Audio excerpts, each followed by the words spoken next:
I wanna take a breath. I'm falling in love. I'm falling in love. I wanna hold your hand. Don't leave me alone. Don't leave me alone. You make me high. Oh yeah. You're by my side.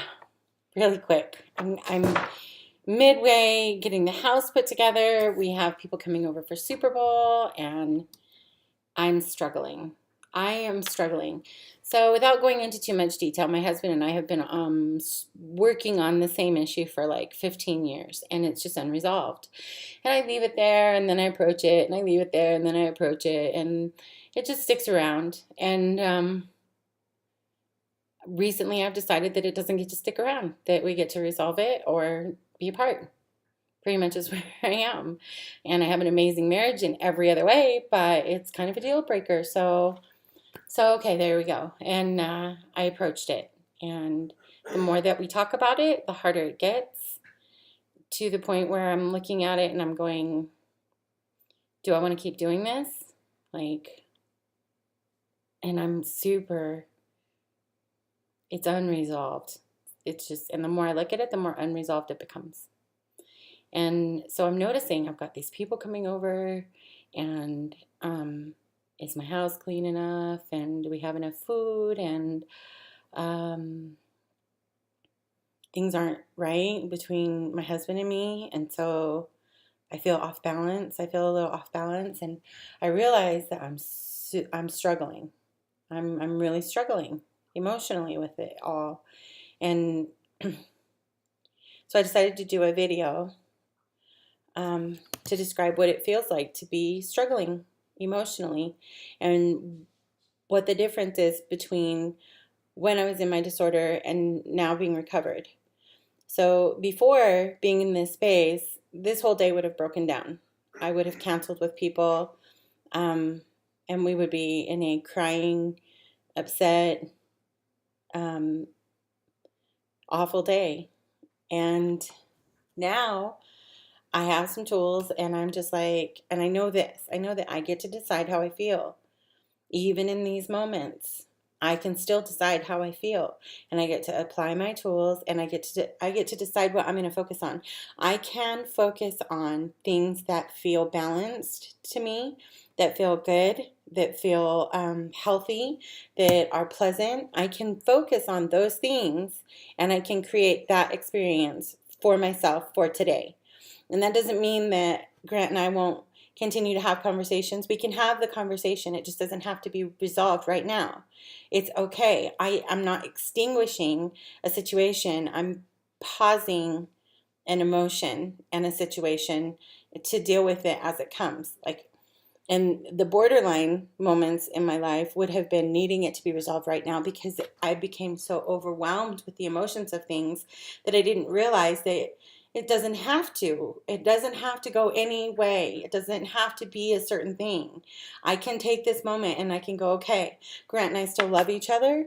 We're still very good friends. And it's okay. I don't have to be flinging blame. I told him, we had a hard conversation. I told him, I just wish you got it. I wish you understood exactly how what you're doing, comes across, and how long this has been going on.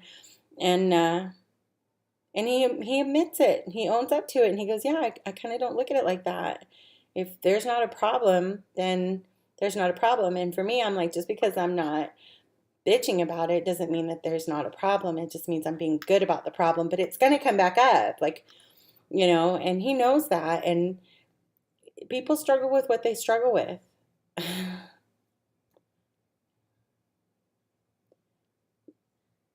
Just because I have this issue with him doesn't mean that we don't have love, and that we can't do whatever even if we end up apart, we can do that with love. And that's next level shit. So I don't feel the greatest, but I get to change it. Now I'm going to change it. So I'm going to run. I'm going to take a shower. I'm going to play music that I like, and I'm going to pin it. I'm actually going to let it go for the day. That doesn't mean let it go forever. I'll decide. I know I'll think about it again, and that's okay. I can do that tomorrow. And for today, I can just let it go. And it's hard because in the moment to moment, the interaction that Grant and I would normally have is somewhat affected by the conversation. He doesn't know what to do, and and he doesn't know how to, whatever. So I can decide what I want the tone to be for me and create that. And if he's not open to that, then that's his thing. And this is emotional resilience, man. This is next level stuff, It's good though. It's good to be able to take control over my moment to moment experience and decide what that's going to be for me. And there's where the accountability of this disorder kind of comes into play again, where I know that I do have a choice. And if I can't create what I want in this moment right here with Grant, I can go visit a friend and I can create it there. I don't have to hold on to the shit feelings, is my point. I don't have to do that. And that's what I want every borderline to know, is you don't have to. You can decide how you feel moment to moment by just realizing that you're in control of your thoughts.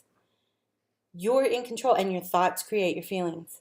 And if thoughts create your feelings, then what do you choose to think about?